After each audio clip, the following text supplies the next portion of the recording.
안녕하세요. 오늘은 8월 6일 금요일입니다. 내가 고치리라.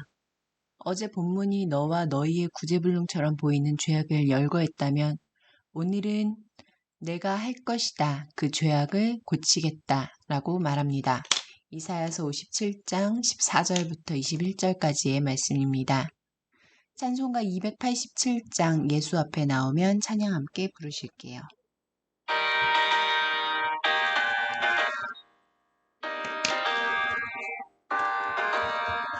예수 앞에 나오면 죄사함 받으며 주의 품에 안기어 편히 쉬리라. 우리 주만 믿으면 모두 구원하다며 영생복 낭멸유관 확실히 받겠네. 예수 앞에 나와서 은총히 받으며 마음의 기쁨 넘치어 감사하리라. 우리 주만 믿으면 모두 구원하다며 영생복 낭멸유관 확실히 받겠네.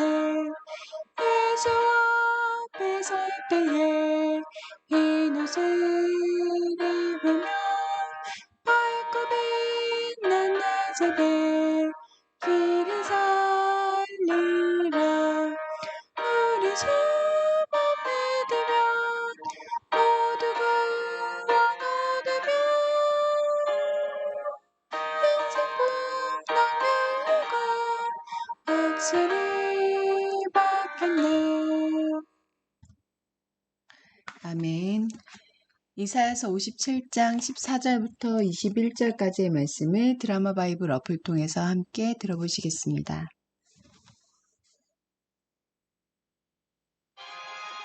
그가 말하기를 도두어 길을 수축하여 내 백성의 길에서 거치는 것을 제하여 버리라 하리라. 지극히 존귀하며 영원히 거하시며 거룩하다 이름하는 이가 이와 같이 말씀하시되, 내가 높고 거룩한 곳에 있으며 또한 통회하고 마음이 겸손한 자와 함께 있나니 이는 겸손한 자의 영을 소생시키며 통회하는 자의 마음을 소생시키려 함이라. 내가 영원히 다투지 아니하며 내가 끊임없이 노하지 아니할 것은 내가 지은 그의 영과 혼이 내 앞에서 피곤할까 함이라. 그의 탐심의 죄악으로 말미암아 내가 노하여 그를 쳤으며 또 내 얼굴을 가리고 노하였으나 그가 아직도 패역하여 자기 마음의 길로 걸어가도다. 내가 그의 길을 보았은즉 그를 고쳐줄 것이다. 그를 인도하며 그와 그를 슬퍼하는 자들에게 위로를 다시 얻게 하리라. 입술의 열매를 창조하는 자 여호와가 말하노라. 먼 데 있는 자에게든지 가까운 데 있는 자에게든지 평강이 있을지어다. 평강이 있을지어다. 내가 그를 고치리라 하셨느니라. 그러나 악인은 평온함을 얻지 못하고 그 물이 진흙과 더러운 것을 늘 솟구쳐내는 요동하는 바다와 같으니라. 내 하나님의 말씀에 악인에게는 평강이 없다 하셨느니라. 아멘. 악인에게는 평강이 없다 하셨느니라. 118페이지입니다. 내가 고치리라. 어제 본문이 너와 너희의 구제불능처럼 보이는 죄악을 열거했다면 오늘 본문은 내가 할 것이다. 그 죄악을 고치겠노라 말합니다. 하나님은 어떤 분입니까? 14절 말씀입니다. 그가 말하기를 도두어 길을 수축하여 내 백성의 길에서 거치는 것을 제하여 버리라 하리라. 위로하라 하시며 다시 백성에게 돌아가시겠다는 약속인 하나님의 길에 맞닿는 도두어 수축한 백성의 길을 말씀하십니다. 구제불능으로 보이는 죄악들을 제하셔서 백성이 하나님께 되돌아올 길, 하나님과 동행할 길을 내시겠다고 하십니다. 탐심으로 가득한 백성이 자기 마음의 길로 제멋대로 이탈할지라도 포기하지 않으시고 올바른 길로 인도하실 것입니다. 예수 그리스도로 인해 이미 우리 마음에 나 있는 길입니다. 오늘도 주님을 따라 나아가야 할 길입니다. 15절부터 17절 말씀입니다. 지극히 존귀하며 영원히 거하시며 거룩하다 이름하는 이가 이와 같이 말씀하시되 내가 높고 거룩한 곳에 있으며 또한 통회하고 마음이 겸손한 자와 함께 있나니 이는 겸손한 자의 영을 소생시키며 통회하는 자의 마음을 소생시키려 함이라. 내가 영원히 다투지 아니하며 내가 끊임없이 노하지 아니할 것은 내가 지은 그의 영과 혼이 내 앞에서 피곤할까 함이라. 그의 탐심의 죄악으로 말미암아 내가 노하여 그를 쳤으며 또 내 얼굴을 가리고 노하였으나 그가 아직도 패역하여 자기 마음의 길로 걸어가도다. 하나님은 어떤 분입니까? 영원히 높고 거룩하신 창조주와 타락한 피조물의 관계는 하나님의 분노와 다툼뿐이어야 마땅합니다. 하지만 하나님은 탐심과 죄악으로 가득한 백성을 내가 지은 영과 혼이라고 부르시며 심판 중에도 그들이 주저앉을까 걱정하십니다. 패역한 나를 위해 회초리를 드신 하나님은 내가 완전히 꺾이지 않도록 껴안고 계십니다. 죄를 뉘우치고 아파하는 겸손한 나에게 달려오셔서 임마누엘의 하나님으로 함께 하십니다. 내 고집만 꺾으면 기꺼이 하나님의 성품을 나누시고 내 영혼을 소생시키실 것입니다.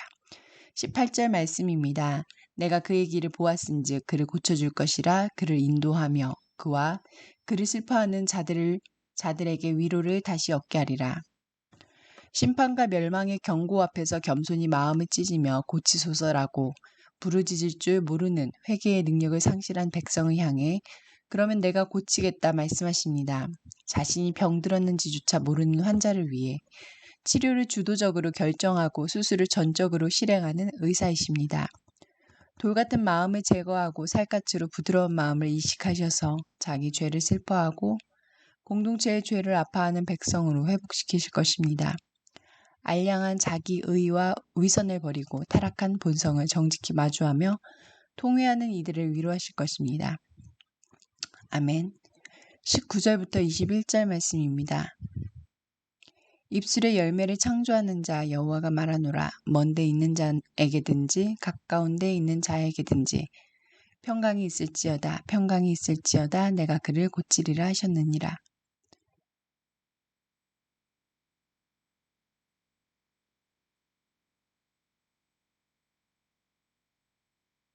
20절 말씀입니다. 그러나 악인은 평온함을 얻지 못하고 그 물이 진흙과 더러운 것을 늘 솟구쳐내는 요동하는 바다와 같으니라. 내 하나님의 말씀에 악인에게는 평강이 없다 하셨느니라. 죄에서 돌이키는 자들에게는 깊고 그윽한 바다 같은 평강이 있을 것이고 끝까지 회개하지 않는 이들에게는 소용돌이치며 진흙탕을 내는 바다 같은 불안이 있을 것입니다. 입술의 열매를 창조하는 자로서 하나님께서 반드시 이루겠다고 하신 이 말씀은 내 삶에서 어떤 모습으로 드러나고 있습니까? 기도하시겠습니다. 공동체를 위해서는 죄를 자백하고 통회하는 자에게 주시는 하나님의 평강을 사모하며 저의 모든 죄를 고백하기 원합니다. 열방을 위해서는 아랍의 봄 이후 10년 동안 북아프리카의 이집트, 알제리, 튀니지, 모로코 내의 그리스도인들이 여전히 차별받고 있다. 이곳에 종교의 자유가 확립되어 교회와 신자들의 피해를 입지 않도록 함께 기도하시겠습니다.